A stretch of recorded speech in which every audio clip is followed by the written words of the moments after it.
In today's video, we are going to talk about the French influence on Guyanese Creolese, or more broadly on Guyanese lingo, Guyanese language.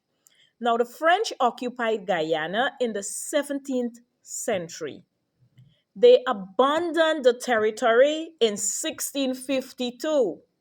But up to today, we can still see snippets of the French influence in our country, especially in the names of places. And the ones that I have not mentioned, please add those to the list. The first one is, I'm sure you've heard of malgré tout, sans souci, la pénitence, la jalousie, le repentir, Chateau Margaux. These are all French names of places that are still the names of places in Guyana. One of the ways that we still have a little bit of evidence of the French in our language is in a few words I will share with you. Word number one is the word that we use, bête rouge.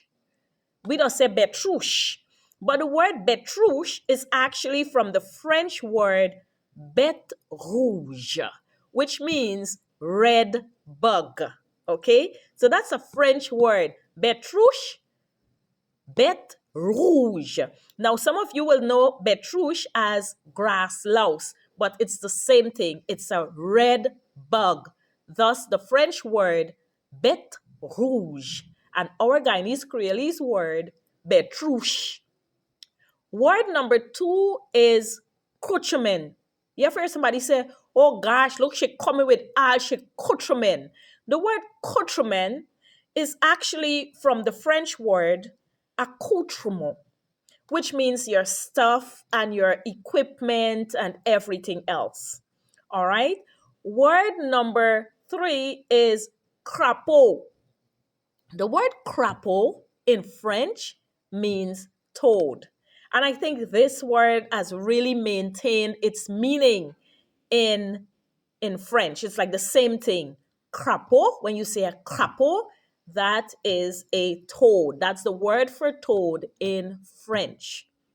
Word number four is flambeau. Have you ever used the word flambeau? Well, flambeau really means a flaming torch. A flaming torch is a flambeau. So every time you're using the word flambeau, you're actually speaking French. And the final word, I don't know if you've ever used this word before, but I remember using it a lot. My mother, when she would go to town, especially when she wanted to buy cow skin to cook for Christmas, she used to go to the abattoir. You ever hear about abattoir? May I go abattoir?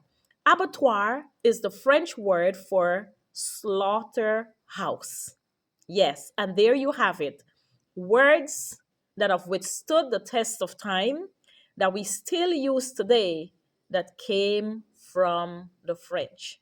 So remember, every time you say bête rouge, accoutrement, which is accoutrement, flambeau, crapaud, and abattoir, you're actually using words that have withstood the test of time. Thank you so much for watching Our Story Got Melody. Ta-ta!